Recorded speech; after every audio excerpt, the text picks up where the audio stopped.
बिस्मिल्लाहिर्रहमानिर्रहीम, अस्सलाम वालेकुम। मैं हूं ईसा नकवी। आज मंगल 22 अक्टूबर है। मेरे साथ बशारत राजा मौजूद हैं। अब राजा साहब, चहम गोइयाँ चल रही हैं कि जज इस्तीफ़ा दे देंगे। जस्टिस मंसूर, जस्टिस मुनीब अख्तर, अगर जस्टिस याहिया अफरीदी को चीफ जस्टिस ऑफ पाकिस्तान बना दिया जाता है और फिर वो उनसे नीचे, जाहिर है कि चीफ जस्टिस से सीनियर बंदा तो फिर आईनी बेंच का सरबराह नहीं बनेगा, अगर वो अपने से नीचे जस्टिस अमीनुद्दीन खान को बना देते हैं आईनी बेंच का सरबराह और उसके नीचे वाले 4 जजेस मजीद वो आईनी बेंच का हिस्सा बन जाते हैं, तो क्या ये 2 सीनियर जजेस इस्तीफ़ा देकर घर चले जाएंगे? बिस्मिल्लाहिर्रहमानिर्रहीम। बहुत शुक्रिया शाह साहब। एक तो कल जब इस केस की समाअत हो रही थी, एक वेदर क्लाइमेट का भी केस लगा हुआ था ना वहाँ पे, तो एडिशनल अटॉर्नी जनरल अमर रहमान वहाँ मौजूद थे। तो जस्टिस मंसूर शाह ने उनसे पूछा कि अटॉर्नी जनरल कहाँ है, क्योंकि उन्होंने कहा वो ये कमेटी बनाई थी, तो ये कहा था कि अगली समाअत पर आप कमेटी के सरबराह मुकर्रर कर अदालत में आना, अटॉर्नी जनरल को कहा था। उन्होंने कहा जी कि अटॉर्नी जनरल साहब मसरूफ़ रहे पिछले 3-4 दिन, बहुत ज़्यादा भागम भाग दौड़ ये सारा कुछ रहा, तो वो आराम फरमा रहे हैं। तो जस्टिस मंसूर शाह ने मुस्कुराते हुए कहा अब तो उन्हें फुर्सत मिल गई है ना, अब तो ठीक है। अच्छा, वो आईनी तरमीम के हवाले से भी बात वहाँ चली, तो उन्होंने कहा जी कि आपने वो पढ़ी है आईनी तरमीम? उन्होंने कहा जी मैंने तो नहीं पढ़ी। उन्होंने कहा जी तो फिर वो पढ़ने के लिए वक्त लगेगा, हमें भी उसको समझने के लिए, उसके अंडरस्टैंडिंग के लिए कि कौन सी क्लास कहाँ, ये सारा कुछ वक्त लगेगा, लिहाजा हम इस केस को मुलतवी करते हैं। एक तो ये इशारा था। दूसरा ये है कि सुप्रीम जस्टिस मंसूर शाह और जस्टिस मुनीब अख्तर, जिस तरह आपने कहा कि ये जूनियर बनेंगे, तो ये क्या ऐसा कभी नहीं होगा कि जस्टिस मंसूर और जस्टिस मुनीब अख्तर ये इस्तीफ़ा देकर घर चले जाए। क्यों?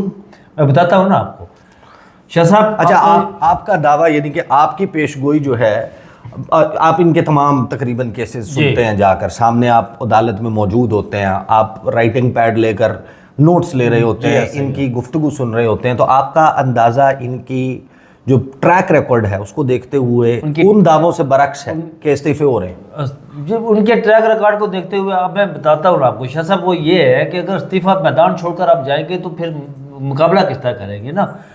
जस्टिस इजाज़ हसन ने जब इस्तीफा दिया था तो मुकाबला ना करें? तो नहीं मुकाबला क्यों ना करें जी, मैं पॉसिबिलिटी पे बात कर। जस्टिस इजाज़ हसन ने जब इस्तीफा दिया था तो उन्होंने इस्तीफा क्यों दिया था? इस्तीफा उन्होंने इसलिए दिया था कि मेरी अंडरस्टैंडिंग ये थी कि कुछ चीज़ें मैं अब ये डिस्क्लोज नहीं करूँगा कि कहीं ना कहीं वो उनके मामला ठीक नहीं थे जस्टिस इजाज़ हसन के। अब ये बताया मुझे शाह साहब के इस्लामाबाद हाई कोर्ट के 6 जजेस ने खत लिखा था जिसमें बहुत सारी बातें लिखी गई थी, इन्वॉल्वमेंट की भी बातें हुई थी, प्रेशराइज किया जाए। लेकिन उन्हें कहा गया जिस तरह उनका मीडिया ट्रायल हुआ, उनको जिस तरह उनका ट्रोल किया गया, सारा कुछ हुआ उनका, क्या ये नहीं कहा गया कि जैसे Babar Sattar American green card holder है, जगीरी साहब के बारे में, मोहसिन अख्तर साहब के बारे में क्या कहा गया, अरबाब जस्टिस अरबाब के बारे में क्या कहा गया, और उन पर जिस तरह का प्रेशर डाला गया कि और मीडिया ट्रायल हुआ उनका, वो मैदान छोड़कर गए तो नहीं है ना, वो मुकाबला कर रहे हैं ना। जस्टिस मंसूर शाह और जस्टिस मुनीब अख्तर इस्तीफ़ा किसी सूरत नहीं देंगे। और ये मैं समझता हूँ कि ये जो कहा जा रहा है ना शाह साहब के पूरे मुल्क से, पता नहीं, ये हमारे आपके दोस्त हैं, हमारे बड़े भाई है वो फवाद चौधरी साहब, उन्होंने कहा पता नहीं 22, 24, 25 जो लोग हैं वो इस्तीफ़ा मुल्क के किसी भी कोने से कोई भी जज इस्तीफ़ा नहीं देगा। और ये मैं आपको बताऊं कि ये लोगों की भूल है। मैं जो बार बार बात कहता हूँ ना, पाकिस्तान के 2 जज, पाकिस्तान की अदलिया के 2 जज ऐसे हैं जिनकी मुल्क के अंदर रूट्स हैं और मुल्क के बाहर भी, जो वकला कम्युनिटी की बात कर रहा हूँ, जो लॉयर्स हैं, जो कानूनी लोग हैं, उनके अंदर एक जस्टिस बाबर स्टार है और दूसरे जस्टिस मंसूर शाह। जस्टिस मंसूर शाह के पाकिस्तानी अदलिया के 95% जो लोग हैं ना वो जस्टिस मंसूर शाह के साथ है। 95% वकला जो है वो जस्टिस मंसूर शाह के साथ है। नून लीग के अंदर से लोग, वो जो पाकिस्तान बार काउंसिल इतना बड़ा इज्तिमा करती है, आजम नज़ीर तारड़ ग्रुप, भोन साहब, तो जनाब फारूक है सर, ये मैं शाह साहब पता है क्या जी, ये जो कहते हैं ना, मुझे ये बताएं कि इस तरह हसन रजा पाशा, वो तो सारे मौजूद होते हैं। मुझे ये बताएं कि अजूरे वाला 2007 में ये बोन कहाँ था? 2007 में बोन जब ये पीसीओ के तहत हल्फ उठाया था इसने लाहौर हाई कोर्ट का, इसी ने उठाया था ना। एक और रमजान कुरैशी साहब थे कोई, उन्होंने हल्फ उठाया था ना। ये इनकलाबी नाम लिहाज इनकलाबी बने हुए हैं ना। ये जब भी कोई जर्नल आता है, जब भी कोई अमर आता है, तो ये सबसे दौड़कर अगले साहब में पहुंच जाते हैं, जाकर हाल उठाते हैं। उस वक्त जो नारे लगे थे गंदा खून पता नहीं फलाना आसन बोल फलाना फलाना फलाना, ये क्या था सारा कुछ। ये नहीं कि ये लोग ये आसन बोल ग्रुप या फलाना ग्रुप ये बहुत पीछे रह गए, ये उसकी सतत बातें हैं। देखें, ये नहीं जस्टिस होगा। इफ्तिखार चौधरी को जब माजूल किया गया, जब उनको रिपोज किया गया, उनके खिलाफ रेफरेंस आर्टिकल 209 के तहत जुडिशल कमीशन भेजा गया, उस वक्त मुल्क के all powerful president general Pervez Musharraf उन्होंने इस्तीफ़ा देने से इनकार कर दिया था, लेकिन उनको रसाई थी, वो जाकर बार्स में खिताब करते थे, वो यानी कि एक के बाद एक। आपको याद होगा लॉन्ग मार्च भी आया था, आपको याद होगा कि वो कौन से बार में खिताब किया था चीफ जस्टिस काजी फाइज सर ने, मुझे ये बताएं शाह साहब, इनके खिलाफ जब सदारती रेफरेंस हुआ तो क्या ये इस्तीफा देकर घर नहीं जा सकते थे? जा सकते थे ना। इन्होंने खुद केस लड़ाना अदालत के अंदर, जी सुप्रीम कोर्ट के अंदर केस लड़ाने ने, और उनका बचाने वाला कौन था? ये मैं नहीं कहता, ये अनवर मसूद साहब से पूछ ले आप। उन्होंने खुली अदालत में कहा था कि ये जो जजेस बैठे हुए हैं ना, इन जजेस में से एक जज ऐसा है जिसने चीफ जस्टिस काजी फाइज साहब का केस लड़ा है, और ये केस की फाइल उसने तैयार की है।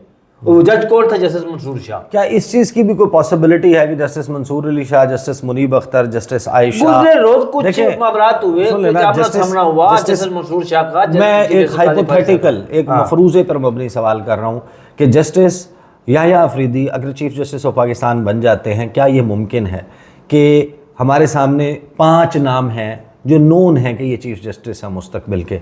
Justice Mansoor Ali Shah, justice Munib Akhtar, justice Yahya Afridi, justice Ayesha और जस्टिस शाहिद वहीद। ये 5 चीफ जस्टिस जो नोन हैं, उनमें जस्टिस याह्या अफरीदी दरमियान से बन जाएं अगर चीफ जस्टिस, तो ये 4 जो मुतासर हुए इस आईनी तरमीम से, क्या काजी फाइज ईसा ने अपना मुकदमा लड़ा था सुप्रीम कोर्ट ऑफ पाकिस्तान में और फिर वो इवेंचुअली मुकदमा जीते थे, क्या ये चीफ जस्टिस साहिबान मुस्तकबिल के जो इस आईनी तरमीम से पहले बनना था जिन्होंने, क्या ये सुप्रीम कोर्ट के आईनी बेंच के सामने जा सकते हैं कि ये आईनी तरमीम जो है वो पर्सन स्पेसिफिक थी, हमें निकालने के लिए थी और इसका फैसला किया जाए? जी बिल्कुल ऐसा ही है। ये बिल्कुल आईनी बेंच के सामने जा सकते हैं, और ये एक बड़ी मूवमेंट के साथ अपने वकला कम्युनिटी के साथ जाएंगे। अब तो यहाँ कल खबर ये थी, ये कहा गया था जी कि जस्टिस मंसूर शाह को अगर चीफ जस्टिस ना उनका नोटिफिकेशन ना हुआ तो 26 तारीख को यहाँ पर एक चीफ जस्टिस कॉल उठाएगी जस्टिस मंसूर शाह, और उनसे आप जस्टिस मुनीब अख्तर लेंगे। लेकिन ये एक रूमर्स था, ये ऐसी बात नहीं थी, क्योंकि जस्टिस मंसूर शाह जिस तरह आपने कहा कि आईनी मुकदमात के वो माहिर हैं, आईनी एक्सपर्ट है वो, और वो तमाम आईनी जो फैसले उनके अथर है वो हमेशा हर आईनी जो मुकदमा होता है ना वो उनकी अदालत में लगता है। जस्टिस याह्या अफरीदी के हवाले से देखिए, मैं उनके बारे में जो वकला कम्युनिटी के दरमियान, सिविल सोसाइटी के बीच में, सोसाइटी के बीच में, पाकिस्तानी सोसाइटी के बीच में उनकी जो परसेप्शन है ना जस्टिस याह्या अफरीदी की, वो इतनी अच्छी नहीं है। उसकी वजह मैं बताता हूँ आपको शाह साहब। उसकी वजह ये है, आपको पता है कि सिविलियन का जो ट्रायल मिलिट्री कोर्ट्स में जो वो उस बेंच का हिस्सा थे जस्टिस इजाज़ रसूल के साथ, उसमें उन्होंने उस बेंच का साथ दिया था। फैसला 5 सिफर से आया था, लेकिन उसमें उन्होंने एक 1.5 की अपनी इलादा मस्जिद तैयार की थी उस फैसले में, वो सेक्शन 2D का नहीं इजाफी नोट, सेक्शन 2D का इजाफी नोट वाला, वो कि ये नहीं होना चाहिए, बाकी सारा होना चाहिए। अभी 12 जुलाई के फैसले में 12 जुलाई के फैसले में 8 जज एक तरफ हैं, 2 एक तरफ हैं, 2 उन्होंने एक तरफ की लाती मस्जिद तैयार हैं, एक जस्टिस याह्या अफरीदी अलग है। इस्लामाबाद हाई कोर्ट के 6 जजेस ने खत लिखा, उन्होंने अपने 1.5 इंच की अलग मस्जिद तैयार की। प्रैक्टिस एंड प्रोसीजर एक्ट का जो मामला था उसमें भी उन्होंने अपने 1.5 इंच की।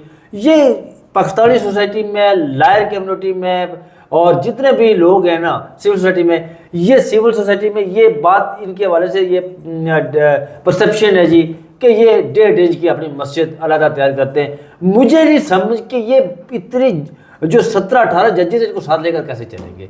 इनके अंदर जस्टिस याह्या अफरीदी के अंदर वो चले वो चला सकते हैं, लेकिन ये है कि हमेशा ही ऐसा करते रहे। इस वजह से कुछ वकला देखिए, पसंद ना पसंद तो है ना जी, ये शाह साहब के नहीं है। कुछ वकला जो है ना वो नए जस्टिस याह्या अफरीदी साहब को इस हवाले से कहते हैं कि वो उनका जोर है इस बात पर कि सीनियरिटी का असूल जो है वो 97 से जो चला आ रहा है। अल जहाद ट्रस्ट वाला मामला चला आ रहा है उसी को बरकरार रखते हुए ये किया जाए। अब देखिए वकला का एक और स्टांस है यहाँ पे। वकला ये कहते हैं कि जिस तरह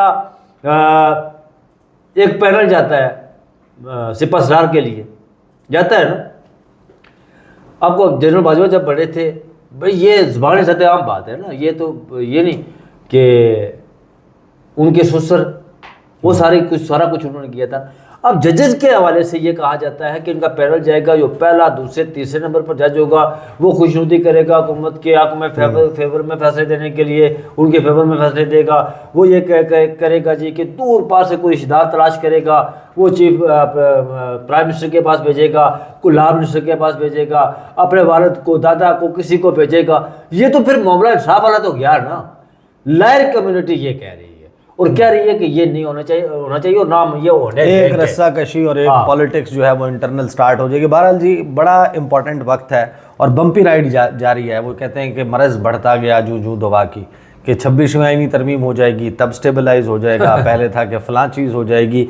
एक के बाद एक चीज़ें होती जा रही हैं। इंटरेस्टिंग एंगल ये होगा, अहम बात ये होगी कि आज जब आप वीडियो देख रहे होंगे बहुत सारे लोग, तो शायद उस वक्त तक वो कमेटी बैठ चुकी हो, पार्लिमानी खसूसी कमेटी, जो कि जजेस की तैनात चीफ जस्टिस की तैनाती के लिए बनाई गई है। ये नाम भेजेगी वज़ीर-ए-आज़म को, वज़ीर-ए-आज़म भेजेंगे सदर को, सदर उनका नोटिफिकेशन करेंगे। जो नए चीफ जस्टिस का नोटिफिकेशन है वो रात 12 बजे से पहले करना है, 3 दिन पहले, यानी कि जो नए चीफ जस्टिस काजी फ़ाइज़ ईसा हैं, पुराने चीफ जस्टिस, उनके रिटायर होने से पहले जो है वो 3 दिन पहले उनका नाम आना है। वो नाम आने के बाद किस तरीके से ये सारा रिएक्शन होता है, जजेस सिस्टम में रहकर इस मामले के ऊपर कुछ करते हैं, जजेस सिस्टम से बाहर निकल कर कुछ करते हैं, या जजेस सिरे से कुछ नहीं करते, ये अभी तमाम वो चीज़ें हैं जिनको वक्त का जो धारा है वो बहेगा, उस पर परखा जाएगा, उस पर देखा जाएगा। इन डेवलपमेंट्स पर गुफ्तगू का सिलसिला जारी रहेगा। अब तक के लिए इतना ही, इजाज़त दीजिए, अल्लाह हाफ़िज़।